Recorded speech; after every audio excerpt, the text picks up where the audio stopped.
O Senhor esteja convosco. Ele está no meio de nós. Proclamação do Evangelho de Jesus Cristo, segundo Mateus. Glória a vós, Senhor. Naquele tempo disse Jesus aos seus discípulos: Não junteis tesouros aqui na terra, onde a traça e a ferrugem destroem, e os ladrões assaltam e roubam. Ao contrário, juntai para vós tesouros no céu, onde nem a traça nem a ferrugem destroem, nem os ladrões assaltam e roubam. Porque onde está o teu tesouro, aí está também o teu coração. O olho é a lâmpada do corpo. Se o teu olho é sadio, todo o teu corpo ficará iluminado. Se o teu olho está doente, todo o teu corpo ficará na escuridão. Ora, se a luz que existe em ti é escuridão, como será grande a escuridão? Palavra da salvação. Glória a vós, Senhor. Se sentar, por favor. Ao senhor João Bonfim, que faz 95 anos, Deus abençoe e guarde o senhor, viu? Minha avó também está nessa faixa, 95 está caminhando para 96. Pouca coisa vocês viram ao longo da história, né? Pouca. Meus caros, minhas caras, continuando o itinerário proposto junto com São Paulo, hoje nós escutamos o apóstolo dos gentios, aquele que, em seu nome latino, significa de pequena estatura, e que no seu nome hebreu tinha o significado de aquele que foi desejado, aquele que foi buscado. Paulo, que é de pequena estatura, ele olha para si e sabe de sua pequenez. Mas a pequenez de Paulo, como a nossa pequenez, diante da história e do mundo, não significam a incapacidade de viver, de perceber e de experimentar coisas grandes e significativas, preciosas. Na verdade, o tesouro de cada pessoa é aquilo que ela constrói ao longo de toda a sua história. Eu tenho um professor que ele disse uma vez: eu estou preparando a minha herança para os outros. Aí, imediatamente, a gente pensava assim: nossa senhora, o professor é padre, e padre, nossa, ele está pensando em deixar a herança para alguém. Aí eu perguntei, mas como assim, padre? Ele falou: meu filho, não é aquilo que eu vou ter, mas é aquilo que eu vou construir, que eu vou deixar para vocês e para outros. Aonde está o teu tesouro? Aí está o teu coração. Aonde está o teu coração? Aí está o teu tesouro. Paulo sabe qual é o seu tesouro: Cristo nosso Senhor. Aquele a quem ele conseguiu entregar toda a sua vida e dizer: tenho tudo como lixo, a partir do momento que eu ganhei Cristo Jesus.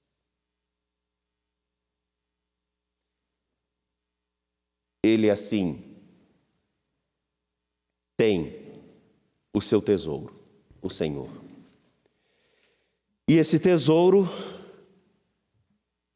é visto e reconhecido por alguns, mas não todos. Ao longo desses dias, nós tivemos a oportunidade de ver como Paulo é questionado, inclusive, na sua autoridade de apóstolo. Simplesmente porque alguns falavam melhor, alguns falavam que os outros queriam ouvir, fazia o que os outros queriam que fizesse. Deixavam as pessoas caminhar num caminho que era contrário ao Evangelho, e ele chega a dizer: vocês a esses dão tudo, mas a mim que dei a vocês o Evangelho, vocês não mais escutam. Porém, eu tenho o meu tesouro. E o meu tesouro constituído na vida, ele tem algumas marcas. E aí ele começa a fazer uma comparação, porque nós escolhemos pessoas também por comparações. A seleção para um trabalho é baseado em quê? Em comparações de aptidão. Olha se a pessoa se encaixa no perfil, um se encaixa mais do que outro. É assim. Quando começamos a nos encantar por alguém, começamos na fase de procurar um namoro, nós essa pessoa aqui faz mais meu estilo, aquela ali não faz tanto. Então a gente começa assim. É ou não é?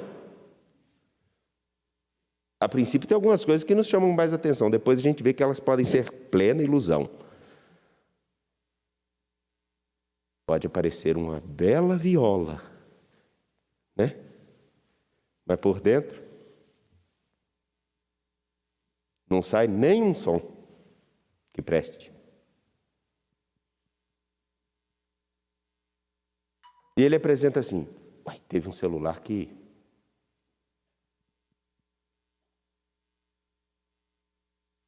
Ele faz a seguinte comparação. Vejamos. Muitos se gloriam segundo a carne, muitos se gloriam segundo a sua compreensão de tesouros de vida. Mas eu também vou me gloriar.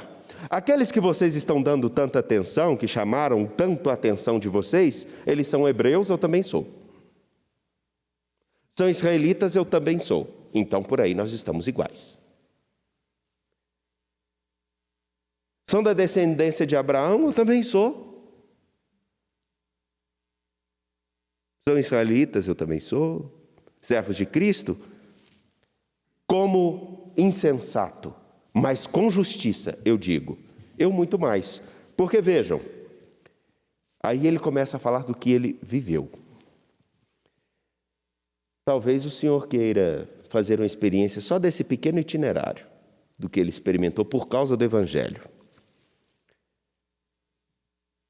De fato, eu sou muito mais discípulo de Cristo pelos trabalhos que eu exerci, pelas prisões que eu vivi, pelos açoites sem conta que eu recebi. E eles? Muitas vezes eu me vi em perigo de morte. 5 vezes eu recebi dos judeus 40 açoites menos 1, 39 chibatadas. É um jeito muito bom de começarmos o dia, não é? 39 chibatadas. Alguém se candidata?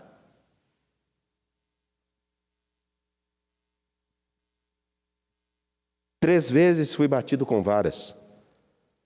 Passei uma noite e um dia no alto mar, à deriva. Fiz inúmeras viagens com inúmeros perigos. Perigos nos rios, perigos de ladrões, perigos da parte de meus compatriotas, porque aqueles que eram próximos a Paulo começaram a querer matá-lo. Perigos na cidade, perigo nos lugares desertos, perigos no mar, perigos por parte dos meus falsos irmãos. Trabalhos, fadigas, vigílias, fome, sede e por aí vai. Ele discorre isso para dizer o seguinte: eu sou discípulo de Cristo, não por aquilo que eu falo, mas por aquilo que eu vivi. E ele fala isso porque ele sabe qual é o seu tesouro. Ele sabe quais são as dificuldades e as alegrias do seu itinerário. E um testemunho eficaz e verídico sobre Jesus Cristo não está naquilo que se fala, está na intensidade com a qual se procura viver a vida a serviço de Cristo. Não é isso que todos nós desejamos ver? Porque de palavras todos estamos fartos. Mas aí está uma grande e equivocada esperança nossa. Que os outros coloquem em prática aquilo que o nosso coração deve colocar, porque reconhece ou não reconhece o tesouro de nossa história e aquilo que ilumina nosso ser. A profundidade e a sinceridade com que estamos dispostos a acolher Jesus Cristo, o seu Evangelho e a vivê-lo. Porque a dinâmica do Evangelho, a beleza do Evangelho, ela passa pelas dificuldades, mas não por elas somente, mas pela integridade de reconhecer qual é o meu tesouro. Aonde está o teu tesouro? Aí está o teu coração.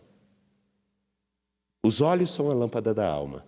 Se os seus olhos são escuridão, quão imensa não é a escuridão? E Paulo olha para a comunidade de Corinto e vê justamente porque eles trocaram um grande tesouro do Evangelho pelas facilidades, ou simplesmente para ficarem à vontade. Mas nem sempre ficar à vontade significa estar vivendo plenamente conforme nossas condições.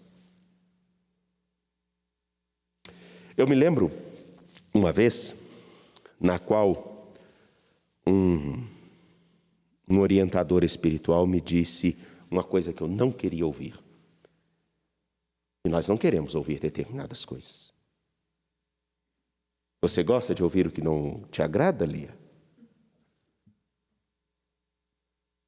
Mas aquele homem me deu uma dica, e aqui eu não falo porque ele me falou uma coisa que acendeu uma luz na minha cabeça e eu percebi o seguinte: o que eu quero para mim? O que eu quero ser como discípulo de Jesus? E ele não me falou outra coisa senão do próprio Evangelho. Porque nos desejos de ficarmos mais ou menos agradáveis, mais ou menos adequados àquilo que nós achamos que é melhor para nós, nós começamos a fazer seleções do Evangelho, seleções na vida, seleções daquilo que precisamos ou não olhar. Não só para nós, mas principalmente para o Senhor. E saber qual é a estatura que nós podemos realmente ter com o Senhor. A estatura que significa aquilo que você vê na sociedade, aquilo que você vê na história. Qual a participação que você tem para ajudar a mudar? E Paulo, ao apresentar nesse contexto essa comparação entre ele e os outros tantos, e falando do qual foi o testemunho dele, ele não está falando, eu falei do Evangelho em tantos lugares, eu fiz tantas conversões, até porque isso não é mérito dele. Mas ele disse, eu dediquei a minha vida ao Evangelho e ao Senhor com a sinceridade de quem sabe qual é o seu tesouro.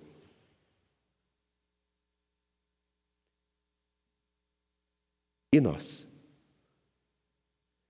Qual é o nosso tesouro? Aonde está repousando o nosso coração?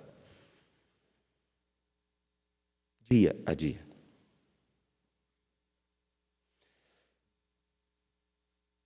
Aos 95 anos do Sr. João e de tantos outros que nos acompanham agora, viram a história numa ótica e de uma forma que nós nunca veremos, obviamente.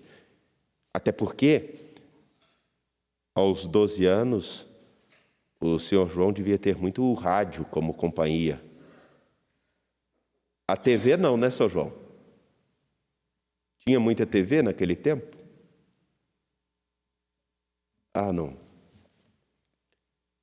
Minha avó e outros tantos, aos 12, não tinham a metade das facilidades que nós temos. E esses homens e mulheres construíram um país no qual hoje nós temos a possibilidade, inclusive, de falar através da TV. Construíram uma história. Alguns contribuíram mais, outros menos, mas o ponto central é o seguinte: qual é a história que nós estamos construindo a partir do tesouro que nós temos como valores? Qual o horizonte que nós desejamos alcançar? O que nós queremos ser? O sonho de Deus é que todos nós vivamos plenamente. Por isso o Senhor diz: aonde está o teu coração, aí está o teu tesouro. Ou, voltando literalmente para lá, porque onde está o teu tesouro, aí estará o teu coração. Seria muito bom que nós estivéssemos com o nosso coração como Paulo, colocando aquilo que realmente é a grande riqueza que temos na vida, para que tantos deixem de falar do Evangelho como na comunidade de Corinto e assumam vivê-lo, mas com sinceridade, porque uma vida vivida com sinceridade tem também as suas dificuldades. Sinceridade implica em compromisso com a verdade, com a honestidade, com o bem. Alguns tantos não estão procurando isso, mas as facilidades. Que o Senhor nosso Deus nos ajude e que nós possamos olhar nossos ouvidos e nosso coração estão inclinados a quê ou a quem? Essa resposta será dada no dia a dia. Confiando no Senhor, apresentemos nossas preces. A cada prece responderemos: escutai-nos, Senhor. Escutai-nos, Senhor. Senhor, que a vossa Igreja